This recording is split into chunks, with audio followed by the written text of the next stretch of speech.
just a man that's on a mission, right? To be quite frank, John Wick is the Candyman in a different universe, right? Don't fuck with Candyman. Don't call his name. Don't trouble him, and he won't trouble you, right? John Wick's the same thing. He put in his work. He put in his time in that assassin's world, right? And he was like, I'm out, right?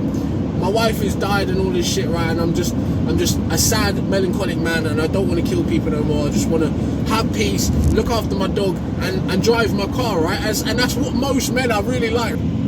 Drivers Mate podcast or Drivers Mate podcast. The Truman Show is Truman Show, right? And the reason why I whisper and the reason why I call it the Truman Show is because the idea of this show, even though it has its own connotations in the actual real world, right, which is all happening outside of the camera and outside of this show, but anyway, distraction, digression, right?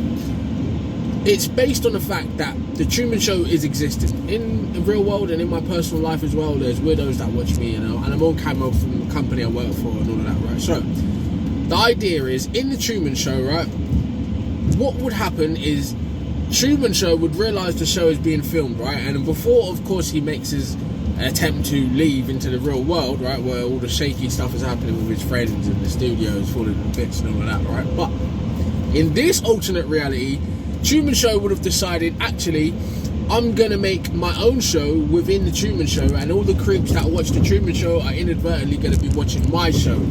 So yeah, that's why I do that, right? And the people that have watched other episodes are going to be like, bro, you completely missed that one, right? Because it's supposed to be funny, but hey, right, I'm tired on Saturday. If you notice that, right, I'm always tired on Saturday. You know why? Because anyway, I was about to give you too much personal details of my life, but yeah, I'm a hard worker, right? So with all that in mind, with the Truman Show thing as well, like this morning I was thinking about Mr. Bean, right? If you don't know who Mr. Bean is, like, I think his name's Rowan Keating or something like that, right? Forgive me if I messed up his name, but the guy that plays Mr. Bean, right, is a serious actor, a real actor. He done other things like Blackadder and all kinds of other things, right? As a young man actor, but he's a serious actor, and he also recently done an address, a public address, like he read a letter on a podium. I don't know what it was for or something like that, but he's a serious guy in real life, right? And he's a lover of cars, right? Some of the best, most exclusive cars you will ever see this man has owned, right? There's photos of him out there, right? But that's not the point. If you've ever seen a film called Johnny English, right? I think it's the first one. And you know the black guy from Daniel Kaluuya, I think his name is, right? He plays Buff in Johnny English, right? Which is kind of funny, right? It's a complete odd character to what you'd expect Daniel Kaluuya to play now. That's his name. Might be getting it wrong, but he's the guy from Get Out, and he's done other things in America. But he's an English black guy, right? African descent, but he's an Englishman, right? Anyway. I'm telling you all that. Anyway, in Johnny English, right, the first film, right, and ironically, I actually remember being a little kid going to the cinema to watch Johnny English, because of course it's Mr. Bean. And actually, we went to the cinema to watch the Mr. Bean film, right? There is a Mr. Bean film, not the cartoon Mr. Bean, the real Mr. Bean, right? Which is genius for its own reasons, right? But this actor, because he's so good at acting and comedic as well, serious and comedic, anyway, right?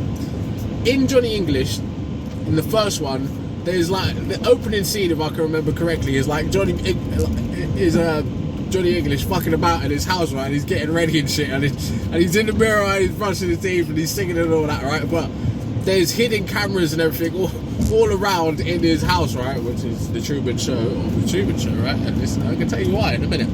Anyway, all of that is happening, and because he's such a funny actor, he makes it hilarious just to watch him playing the character as a normal person in their normal life at first, right? But the sick thing about Johnny English is it's based around it's like a spoof of 007, right? And he's like an MI5 agent, and he's got to save the world, and it's just funny, right? It's a really good movie. The first one's good, and the second one's good as well, right? And it's kind of lost on a lot of people. They probably forgot about it, but I don't know why I'm telling you that anyway, but yeah, the Truman Show bit, right, which is from the serious but still funny with Jim Carrey, and the Johnny English thing, the way he is in his house and all the cameras and all of that, right, that's what I'm telling you. because it's funny to me from that perspective, right? That's how you get drivers, mate. Like Johnny English just fucking about in the mirror, right? And ironically, although he's an absolute fuck up, yeah, which you might say I'm an absolute fuck up as well, right?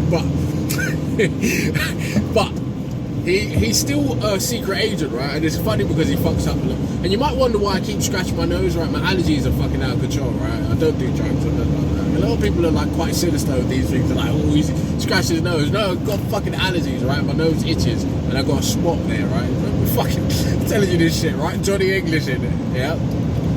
But anyway, scratching my nose. Yeah, it's fucking itching, right? Even though he's like it's supposed to be an action film and a comedy, right? But he's still like an MI5 agent, right? A top spy, yeah? Because it's a mockery of 007, really. But that whole like espionage thing, right? I love that, right? I love the idea of spies and all that. And I'm gonna put it out there, right? If this actually happens in the real world, right? When people get successful to a certain extent, right? And especially in the Cold War times, like let's just look at historically, in the Cold War times, right? When you have successful people in, be it radio, entertainment, science, media, whatever they do, right? Once they're successful, their country would usually approach them, and a lot of these agents actually helped to win World War II, right? They would approach them, so when they're going about their normal business and what they do is to take notes on the enemy and watch the camps, right? There's a whole lot of history that I've seen, documentaries and stuff like that, right? But yeah, like, even now, today, once you get to a certain level, right, intelligence agencies will approach you and ask you if you could help your country, right, by doing whatever it is you're doing when you do what you do, right? And I hopefully, right, and I know it sounds kind of corny, I hope to get to that level one day where I'm so sick in something, right, and I'm so popular or so I shouldn't really say this, right? It's completely diminishing your opportunity to do this because you've said it, right? But fuck it anyway. We're imaginative. It's just banter, it's talk, right? But at some point, I would like that. I don't know actually, because they might ask me to do something crazy. That doesn't even here nor there, but yeah, at some point, your intelligence agencies and your companies and your country might approach you and ask you to do something on behalf of your country, right? And it might just be something mediocre, just to watch somebody, or just to take notes on this and all that, right? But hopefully, one day I get to that level and they approach me like, "Can you do this?" Right? And I'll be like, "Yeah, I've been waiting for this all my life, right?" And I'll just fucking Johnny English it, right? But anyway, it's neither here nor there. But the reason I was talking about that long spill, right? I was also thinking to go and watch John Wick 4 over the weekend, right? And I know it's been out for a long time, but I just haven't had the chance to watch it, right? Because I'm busy as fuck. But I love the John Wick series, right? And not only that, right? I love Lawrence Fishburne, right? Which he was also in like a spy film that's not well known, but I remember watching it back in the day, right? But he's the lead character, but he works for this agency and he does like, it's just a spy film, right? And they do their spy thing, right? And he mixed up with all kinds of people. It's a really good film, right? It's a lot of like thriller and that. I forget the name of it, but it's a Lawrence Fishburne film, right? Him and Keanu Reeves, I love the two of them. Ever since Matrix and before Matrix with Keanu Reeves, right? And Lawrence Fishburne with Boys and Hood and all that stuff, right? They're both actually serious actors, right? But Lawrence Fishburne's a little bit more serious and traditionally trained in acting than Keanu Reeves is, right? But of course, Keanu Reeves is popular and he picks great roles, right? John Wick, right? Love that, right? John Mnemonic, right? Matrix, that film where he's the baseball coach, right?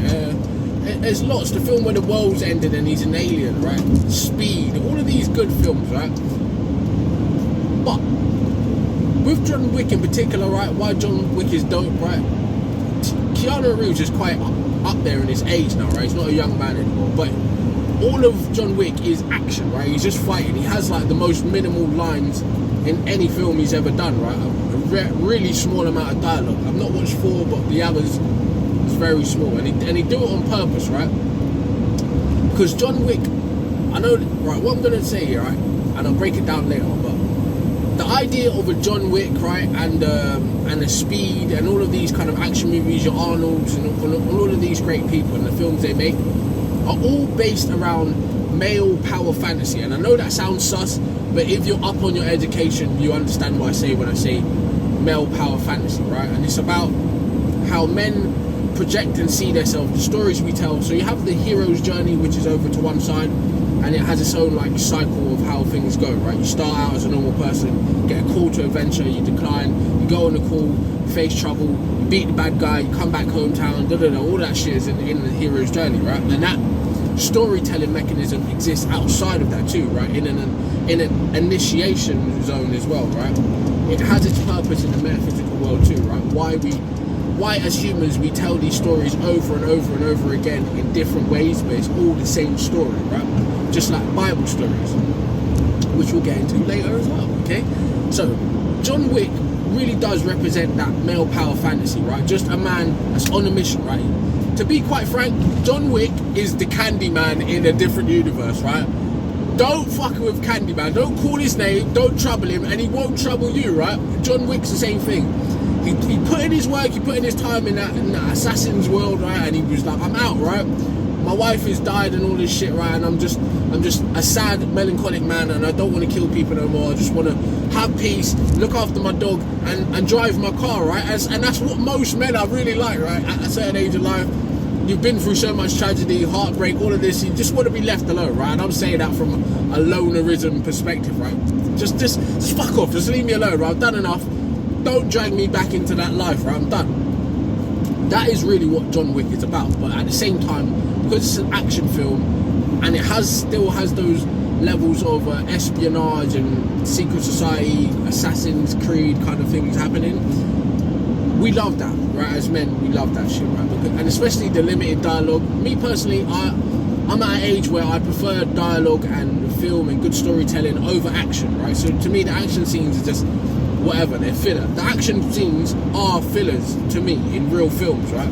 The dialogue and the storytelling and the narratives, the meta-narratives, the subtext all happening is more important to me, right? Because it's deeper, right? And you can look at films in lots of different ways, right? But with a film like John Wick, it is based around action, right? So the dialogue is the filler in a John Wick kind of film, right? But yeah,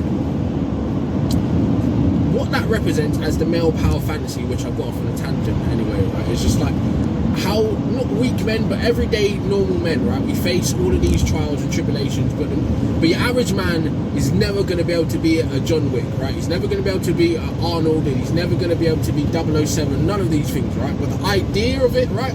Just like like a lot of men love the idea of being a Batman, right? Just going out and taking or Punisher, just being that Avenger, right? A normal guy just living out real greasy shit, right? And people imagine these things, and some people go down the wrong road with that shit and end up shooting up schools and cinemas and all kinds of crazy things, right? But the average man is not like that, right? The average man just has that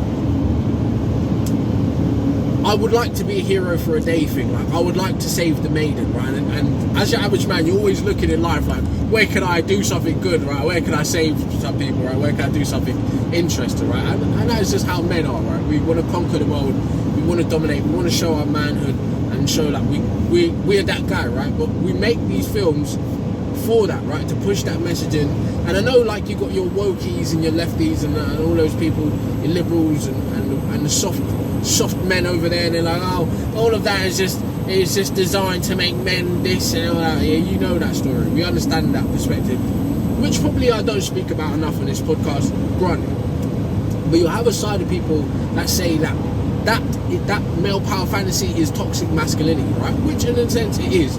But there's good virtues and aspirations you can take from it, right? For instance, the idea that a superhero is a superhero, right? The way their body is built, right? Which muscular, strong men, right? You can say that it's toxic, but at the same time, it's something to aspire to as a boy. You want to grow up and be big and strong like Superman, of course, right? And you want to be able to save Lois Lane, right? Of course, because you like birds, right? And you're like, hey, if Lois is in trouble, or my real world Lois, I'm coming to save Lois, right? And it's all of those things, right? And like I said, it comes from a chivalrous place, right? And chivalry from the knighthood place and kings and the way things used to work in old England. And it also comes from a toxic chivalrous place, like those people might say, right? Lois isn't a maiden, right? You know what I mean? Every man can't look like that, right? You know, all that bullshit, right? But if you're a strong man and you take like stoic principles from the Greeks and all of that, and you're up on your philosophy, your politics and your war, to be a man, a whole man, you must encompass not only the intellectual side but the physical side, right? As you move through the world, right? But films like that are based on male power fantasies. Films like Die Hard and shit like that, right? They're normal guys, but they've got guns, right? And you know what I mean? And they're running down the bad guys, and they're trying to stop things from happening, and they're saving people here and they're saving people there, right? That's great, and we love that. And at the same time, and as an offshoot of that, we love the villainous side of that too, right? And it's for a reason. But I've spoke about that in the earlier episode. I'll come back around to that. Now, my love for, and that sounds kind of sus, my love for Keanu Reeves films and the roles he plays, right? One particular film I've always loved, because I have my I'm not gonna say I love gothic and dark things, but I kind of do, right? I like old world stuff. I like things that are around Bible kind of stuff, right? I know it's kind of like mythology, esoteric stuff, and all of that kind of stuff. I love a mixture of that stuff. Mystery, like the myths of mankind, why we actually study these things in Egypt, and we created secret societies and all of these things, right? Symbolism, storytelling, all of these things kind of link back to that same hero's journey and male power fantasy things, right? Trying to dominate life, right? Man trying to conquer life. What is life, right, for man? What are the mysteries of the world? All of that stuff is all encompassing in your religions, in your secret societies, in your symbolism, in your politics, in your philosophy, all of it, right? It's all one thing, right? But no man, like I talked about Renaissance period of men studying different things, like your Michelangelos and your Da Vinci's and all these people, they understood that too, but no man knows everything, right? So, granted, even myself, I took a lot of shit, I don't know the right stuff, and I'm honest about that, but it's a podcast and I'm here to talk. That's what you want to hear too, right? So, because I said I love all of that kind of stuff, right? That stuff that's based around biblical stories, right? A great film that I love from Keanu Reeves, right, is John Constantine, right? Now, you may not know about John Constantine. There's Constantine from the Bible world, and there's Constantine from the comic book world and the Marvel Universe world. Then there's John Constantine, the film, right, which exists kind of like its own thing. And that came out in the early 2000s. And the premise of that is basically John Constantine is a guy that can see spirits, right? And he tried to commit suicide as a kid, and that caused him to kind of weigh in the balance. He saw hell when he came back to life, and ever since then he can see demons and shit. So he goes on a path of exercising them, right? Like as a priest kind of thing. And the guy's kind of jaded because he can see the angels and he can see the demons all working on earth, right? But he's a good guy with bad tendencies, right? So there's a whole arc of redemption to John Constantine, right? But that is what the film is about, right? Him banishing Satan's son from earth, right? That is the premise of John Constantine.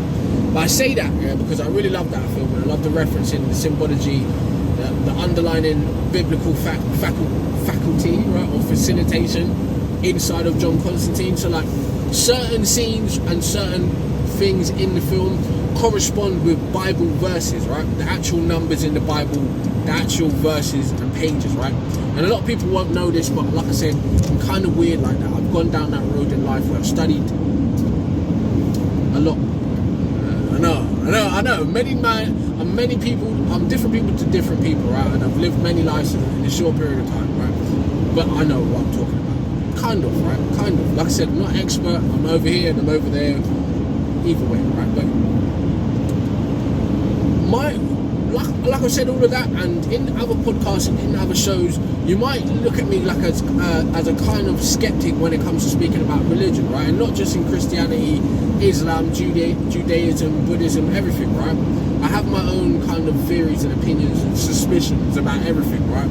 Because I was raised to question and ask why. Why should I think this? Why does that work like that? How can I get down to the base of what this thing is, right? For my own personal edification and my own understanding, right?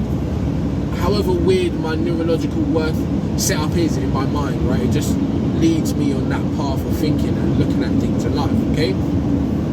So, you might think I'm anti-religious, right? I'm anti-Christian, I'm anti-Judaism, I'm anti-Islamic, but I'm not, right? I'm just objective, right? And like I said in the other podcast, I know a bit too much to just look at those things with the innocent eye, right? Because I know a bit too much. I studied history, I studied religion. and sociology, right, and politics and all of these things, right. In my private time, right, mind you, right, not publicly trained, right, not university trained in these things, right. I'm university trained in music, right. So that's over there. We talk about that in another place, right. But you might have thought that I was kind of anti-Christian and all that, but I'm not. Why I say John Constantine specifically is this. That was sipping the coffee quickly. Right. In John Constantine, right, there's two twins, right, and it's played by one lady, right. You might recognise her, right?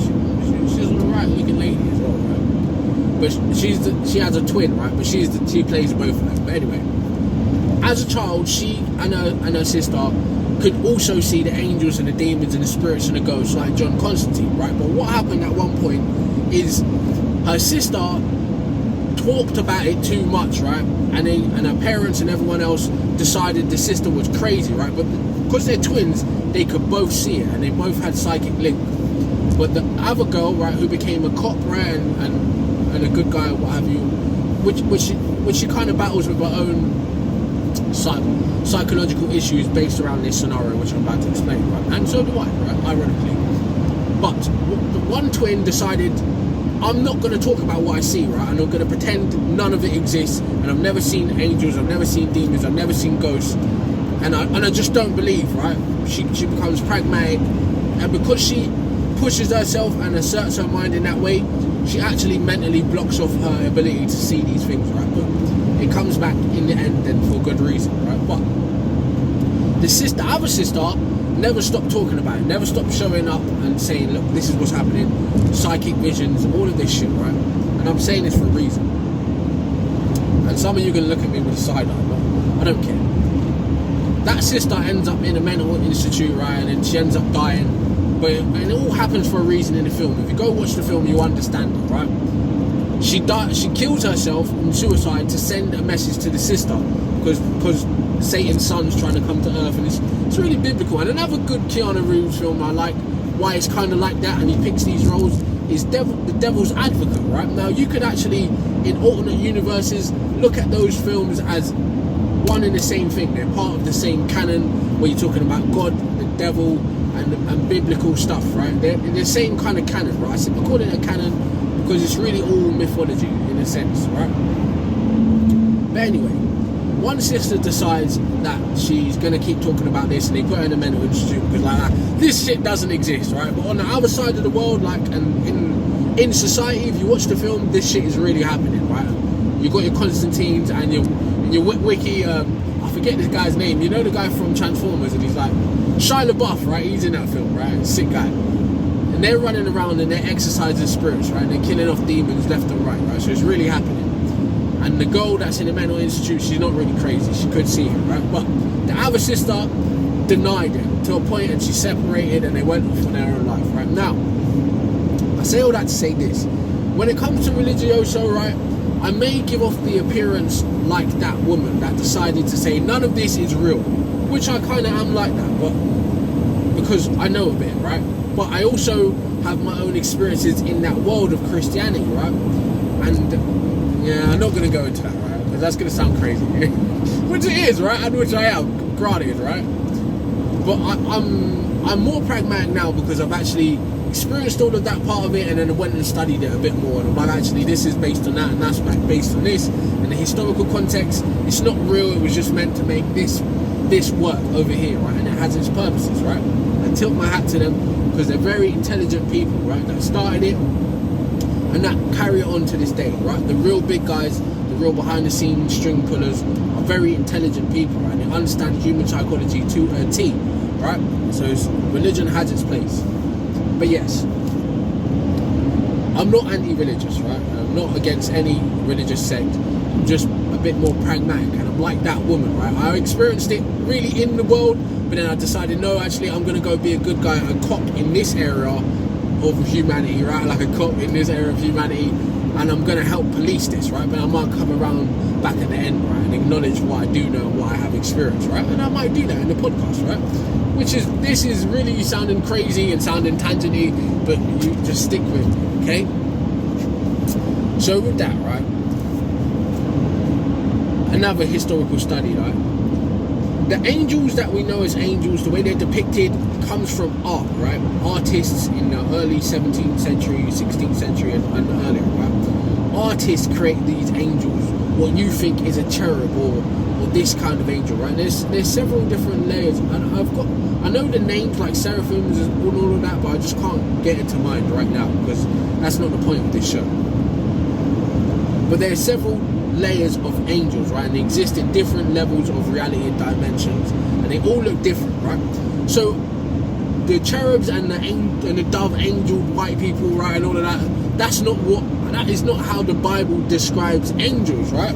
The Bible describes angels as scary motherfuckers, right? If you actually Google what a real Bible contextual angel looks like, they are scary, right? And ironically, they come to you and it's like memeified and they're like, be not afraid, right? What do you mean, be not afraid? You've got like 300 eyes and you're on fire and you've got 16 wings and the body of a fucking animal that was terrified of like lions and shit, right? What do you mean, be not afraid, right? And I know I'm making light of it, but seriously, all art aside, right?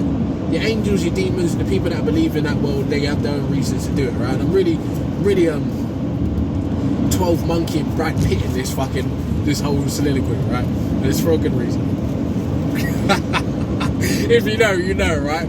But if you know, you know, right? That sounds funny, it looks funny, but if you know, you know. But anyway, the real angels, right, from the actual biblical point of view and the actual esoteric and occult knowledge, right, they don't look like your fucking little cherubs with white wings and shit, right? They're scary aliens, right? They would look like aliens, right, in the sky. And if you ever played Devil May Cry, like some of us, I think it's number 4, right, where he's actually fighting an angelic cult, right, and all of that. How some of those creatures look in Devil May Cry is how your angels are described in the actual Bible, right? And I'm not a proper deep Bible studying too much, right? And there's people like theologian, right? That's the word I was going to bring up. And ironically, you can look up theologians and they will tell you, although I'm a theologian, I know most of this is bullshit, right? And that's another matter, right? Not to diss religious people, but your own theologians will tell you, I'm actually studied in this, and I can tell you this part of it isn't real, this part of it is psychology, this part of it is social manipulation, and this is politics, and it all has a purpose, right? Because the unlearned man needs guidance. He needs something to believe in, right? Or else he's going to be dangerous, wild savage on earth, right? That's fair. Anyway, the real angels, as they're described, are scary motherfuckers, right? Now, I don't know, I've got a long tangent. But last night I was scrolling on Instagram like I always do, right? When I get that little 5 to 10 minutes before I close my eyes and go to sleep, that is what I'll do, stupidly, right? After reading, and I do my work, right? I do my fucking due diligence, and then I'll fuck around on my phone, right? Which you should too. Anyway, I saw this Christian rock band like from the 70s, and people were laughing like, right, they were on it different, right? And it was a Christian like 70s rock, and the guy his music was fucking hard, right? But it wasn't like gospel like as we know gospel now, right? It was different, and these kinds of secular versions of gospel music still exist till today, right? But these guys were hard. The music was good, but the lyrics was fucking hardcore, like orthodox cussing, stomping down, right? Bible shit, right? And he was like, you got gonorrhea on Valentine's Day and you're still looking for a partner, right? He was just going in, right? And it was rock music. But I say that to say this, right? Although I know about all of that dark side, the gothic side of the world, and the esoteric side, and all of this shit, right? Which some people might frown at me for even talking about this in public, but hey, like, it's real, it's out there, and the information is free now, right? It's not so much a secret anymore.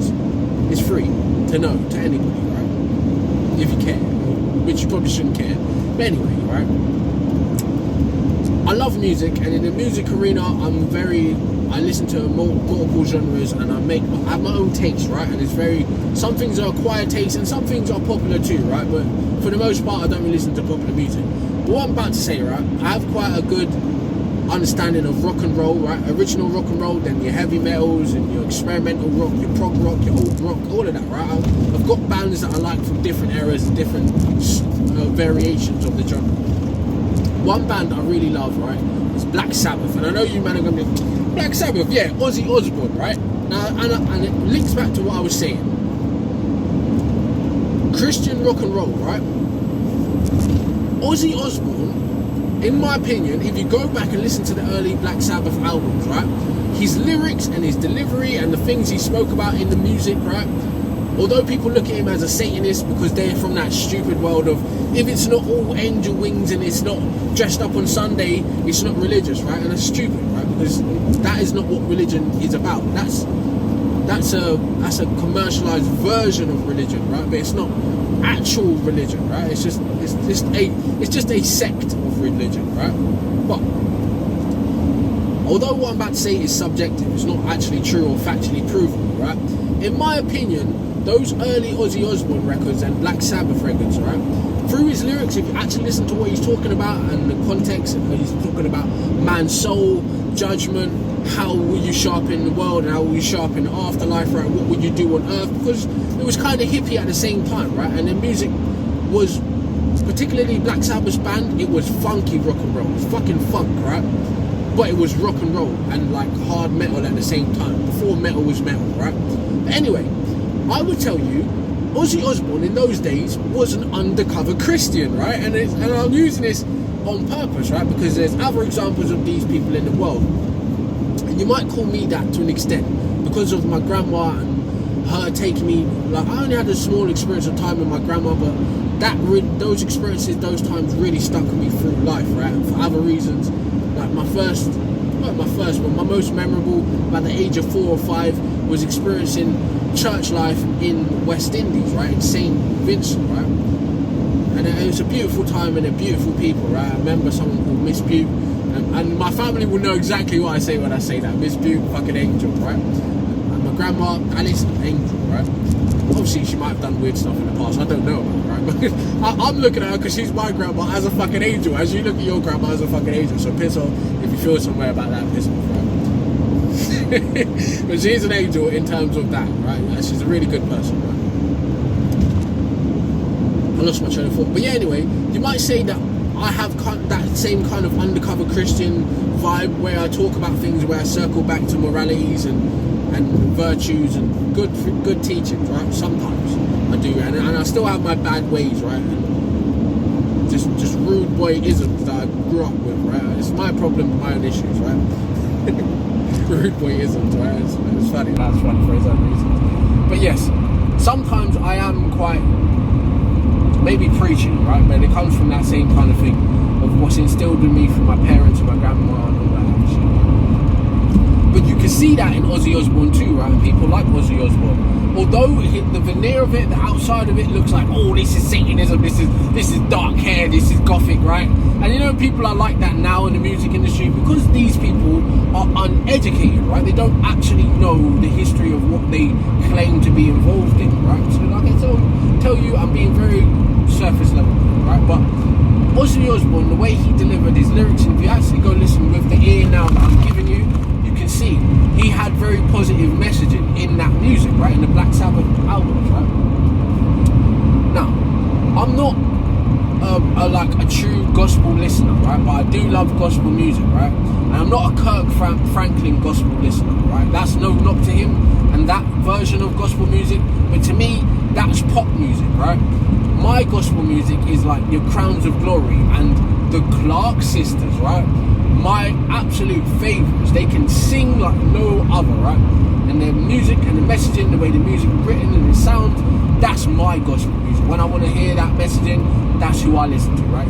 Your Crowns of Glory and the Clark Sisters, right? That's what I really like, right? And like I said, I'm not a hardcore Christian at all, right? And I'm nothing, right? Just when you think of me as someone that has nothing to do with anything, right?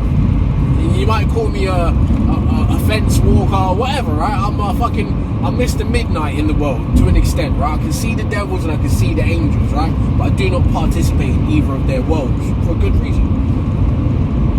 I know it sounds fucked up, but you see how I brought it back to John Wick and John Constantine. We're going somewhere, right? So just walk with me, yeah. So anyway, what was I saying? I love that side of gospel, right? The Clark Sisters, Crowns of Glory. And what actually, although I knew about them from a music perspective, like and digging through samples and all that, right, and finding good music, because that, as musicians and producers and shit, we do that. We listen to all kinds of genres and all kinds of things for inspiration, to study, to learn music tech. When I say music tech, I mean actual computer science engineering and the actual technical music ability playing, how a song's formed, how it's structured, what's happening in the background. And I know you idiots out there probably still believing if you reverse a Jay-Z song and he says 666 murder, murder Jesus, that's not real, right? All of that, I can tell you, explain that to you for all kinds of reasons, right? But you can actually do that, and we did it ourselves, and we study that in how Beatles' Abbey Road's production was designed.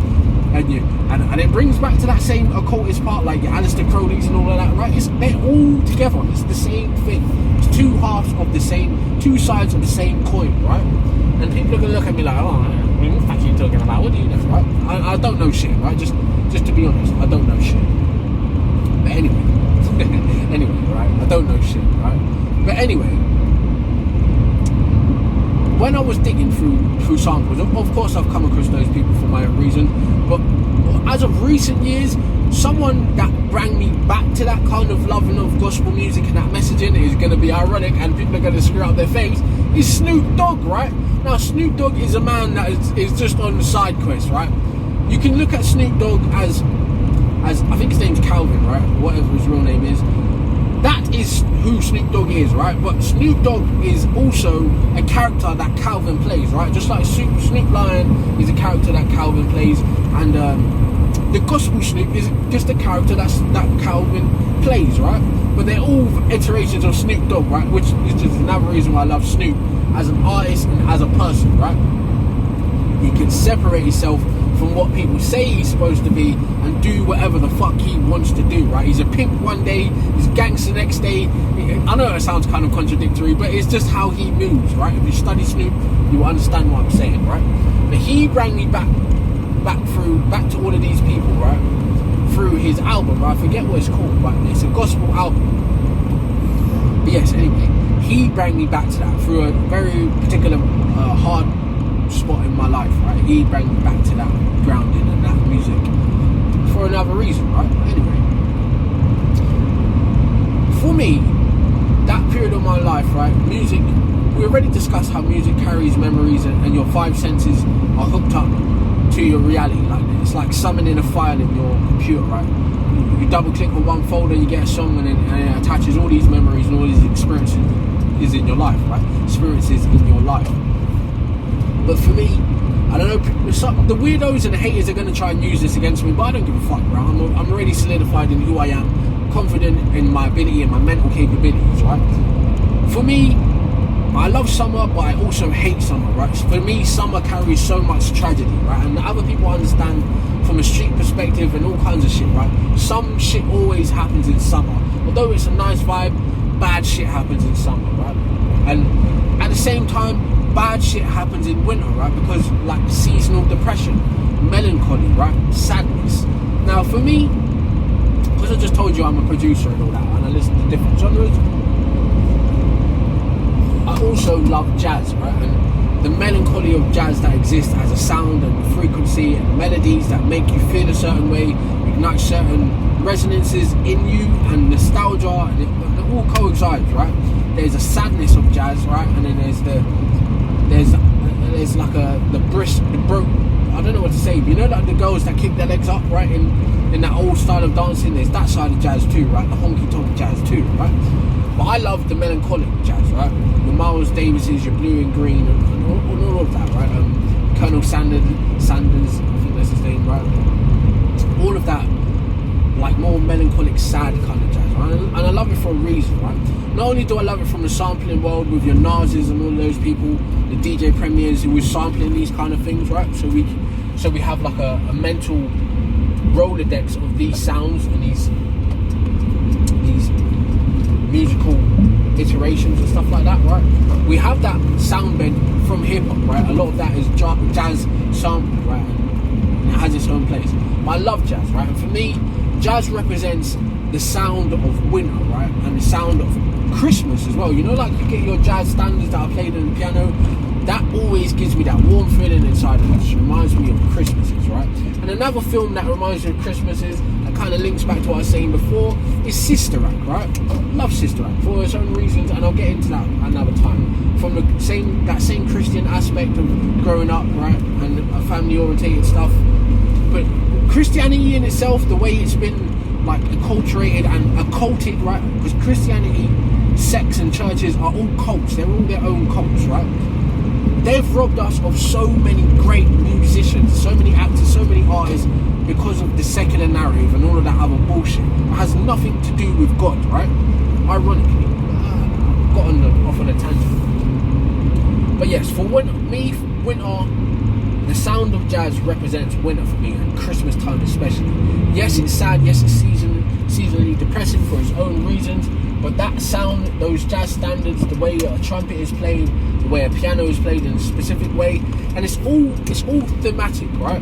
When you're studying music, I can tell you about it in a complete different musicology way, right? But it's for a reason, right? We associate these sounds we associate certain musical scales and modal music with like an Arabian desert, right? And an Egyptian sound over here. You think of those because through history we've paired these sounds with these themes, right? So jazz for me is something that is paired with winter, the cold seasons, and all of that for me, right?